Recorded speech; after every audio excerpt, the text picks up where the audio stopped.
आइए question number 10 देखेंगे। Topic का नाम है bank reconciliation statement. TS Grewal class 11 की बुक में से देखें क्वेश्चन में क्या मांगा है। क्वेश्चन में हमसे बोल रहा है कि भाई बैंक रिकॉन्सिलेशन स्टेटमेंट प्रिपेयर की जाए। अब क्योंकि बैंक रिकॉन्सिलेशन स्टेटमेंट के लिए या तो हमें कैश बुक का बैलेंस दे रखा होता है या पासबुक का। तो देखें क्वेश्चन में क्या दे रखा है, हमें इस क्वेश्चन में पासबुक का बैलेंस दे रखा है। तो ये सबसे पहले उसी को लिखूंगा।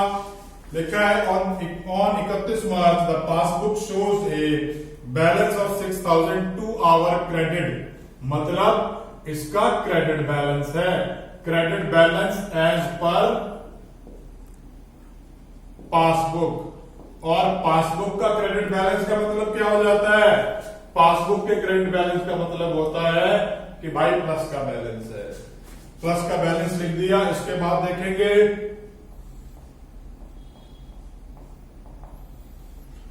Before that date, you had issued check amounting to ₹1500, of which check of 900 has been presented.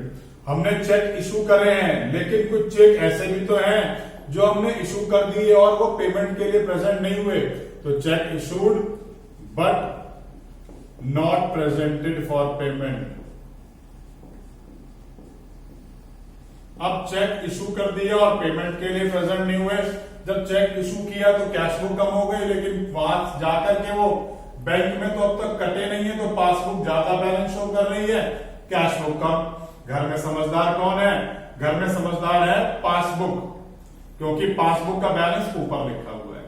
और समझदार आदमी की खासियत क्या होती है कि वो दूसरे की बात मान लेता है।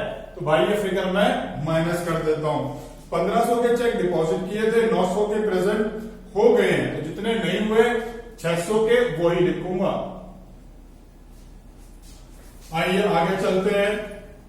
ए cheque of ₹800 paid into your bank account has not yet been credited in passbook. वो अब तक पासबुक में क्रेडिट नहीं हुआ, तो cheque deposited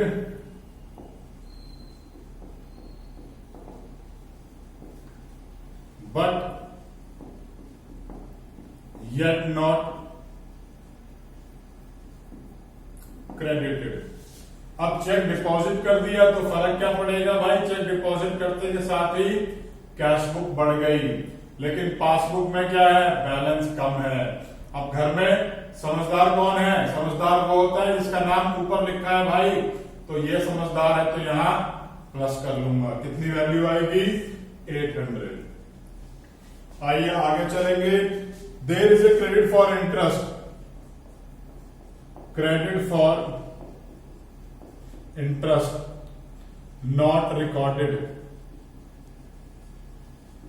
in cash book। Bank वालों ने हमें इंटरेस्ट ब्याज दे दिया, तो ब्याज दे दिया तो हमारी पासबुक बढ़ गई होगी, लेकिन कैश बुक में तो हमने वो एंट्री करी नहीं। घर में समझदार कौन है भाई, पासबुक, तो माइनस कर देते हैं 85। आइए आगे चलेंगे। लास्ट पॉइंट है क्वेश्चन में। On 31 March a cheque of ₹510 receive by you was paid into bank. वो कहां डाल दिया भाई, बैंक में डाल दिया, but the same was omitted to be entered in cash book. और हम उसकी एंट्री कैश बुक में करना ही भूल गए। तो चलो भैया, जब कैश बुक में करना भूल गए तो फर्क क्या पड़ेगा देखते हैं। Check deposited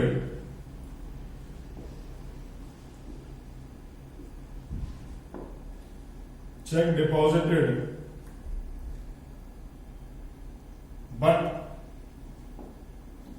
not banked।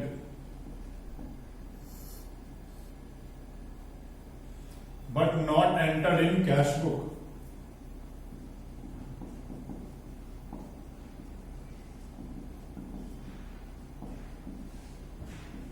भाई कैश बुक में एंटर नहीं करा। अब कैश चेक डिपॉजिट किया है तो कैश बुक बढ़ जानी चाहिए थी, लेकिन हमने कैश बुक में उसकी एंट्री नहीं करी, तो वो पासबुक में तो क्लियर हो गई है, लेकिन कैश बुक में हमने अब तक बढ़ाई नहीं है। तो ये भी एक कारण है इन दोनों बैलेंसेस में डिफरेंस का। तो घर में समझदार कौन है, पासबुक, तो माइनस कर देते हैं 510। आइए इन दोनों कॉलम्स का टोटल कर लेंगे। ये आ गया 6800 और इसका भी टोटल कर लिया, दिस इज 1195। अब टोटल क्योंकि प्लस का बड़ा है तो मैं लिखूंगा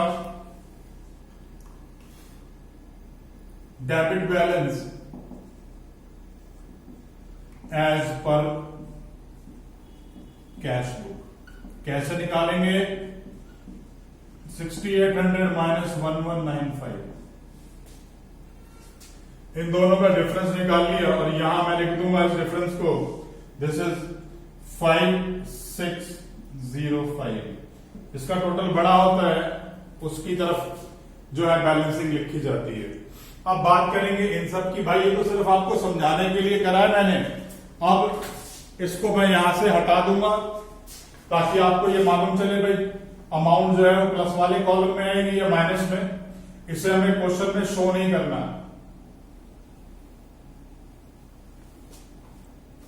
फाइनली क्वेश्चन इसी तरीके से करना है।